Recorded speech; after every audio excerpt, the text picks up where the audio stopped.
నవ్యాంధ్ర రాజధాని అమరావతిని భవిష్యత్తులో ఇన్నోవేషన్ వ్యాలీగా మారుస్తామని ముఖ్యమంత్రి చంద్రబాబు నాయుడు అన్నారు. అమరావతిలోని రాయపూడి వద్ద ప్రవాసాంధ్రులకు నిర్మించి తలపెట్టిన ఎన్ఆర్టీ ఐకాన్ టవర్ నిర్మాణానికి చంద్రబాబు భూమి పూజ చేశారు.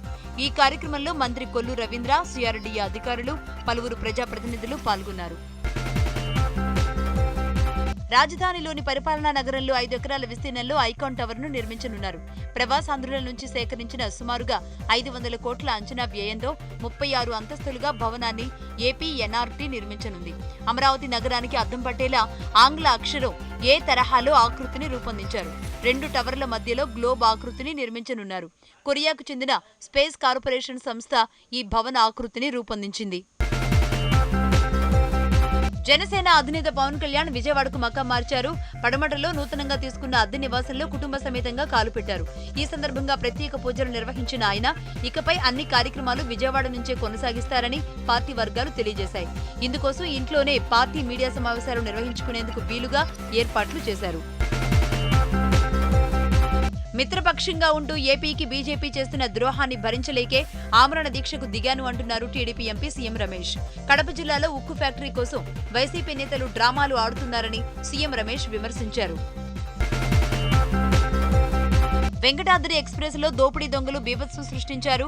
10 మంది సభ్యుల ముఠ S4 బోగి దగ్గర నుంచి S12 బోగి వరకు దోపిడీకి పాల్పడ్డారు. ప్రయాణికుల నుంచి బంగారు, నగదు దోపిడీ చేసి దొంగలు పరారయ్యారు. దొంగల దాడిలో నవ వధువుకు కూడా గాయాలయ్యాయి. దీనిపై రైల్వే పోలీసులకు ఫిర్యాదు చేసినా పోలీసులు పట్టించుకోలేదని ప్రయాణికులు ఆరోపిస్తున్నారు. చిత్తూరు జిల్లా కుప్పం నియోజకవర్గంలో మంత్రి నారా లోకేష్ 2వ రోజు పర్యటిస్తున్నారు. ఈ సందర్భంగా R&B అతిథి గృహంలో నియోజకవర్గ నేతలతో మంత్రి సమావేశమయ్యారు. గ్రూప్ రాజకీయాలు మానుకుని పార్టీ బలోపేతానికి కృషి చేయాలని, ప్రజా సమస్యల పరిష్కారంపై నేతలు దృష్టి పెట్టాలని సూచించారు. గుంటూరు జిల్లా నంబూరులో ANU ఎదురుగా దశావతార వెంకటేశ్వర స్వామి విగ్రహ ప్రతిష్టాపన కార్యక్రమం వైభవంగా జరిగింది. ఆలయంలో ధ్వజస్తంభం ప్రతిష్ఠించారు.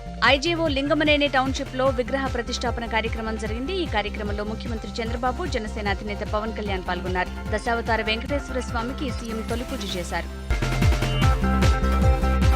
జీవో నెంబర్ 16 ని వెంటనే అమలు చేయాలని బేగంపేటలోని సీఎం క్యాంప్ కార్యాలయం ముట్టడికి CRT ఉద్యోగులు ప్రయత్నించారు.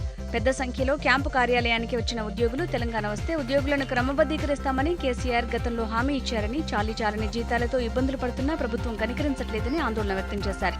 ఉద్యోగులను పోలీసులు అరెస్టు చేసి గోషామహల్ PS కు తరలించారు.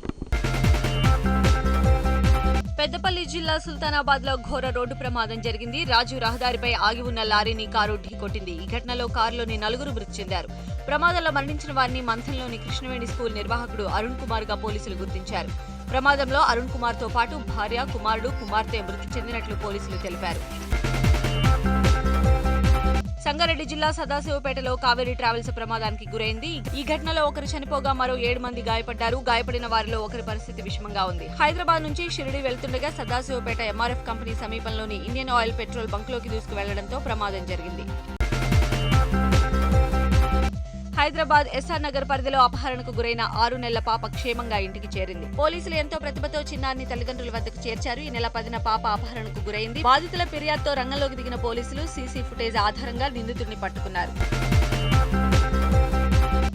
న్యూజిలాండ్ ప్రధాని జెసిండా ఆర్డర్న్ పన్నంటి ఆడబిడ్డకు జన్మించారు. ఈ విషయాన్ని ఆర్డర్న్ తన ఇన్స్టాగ్రామ్ ఖాతాలో పంచుకున్నారు. భర్త, బిడ్డతో ఉన్న ఫోటోను పోస్ట్ చేశారు.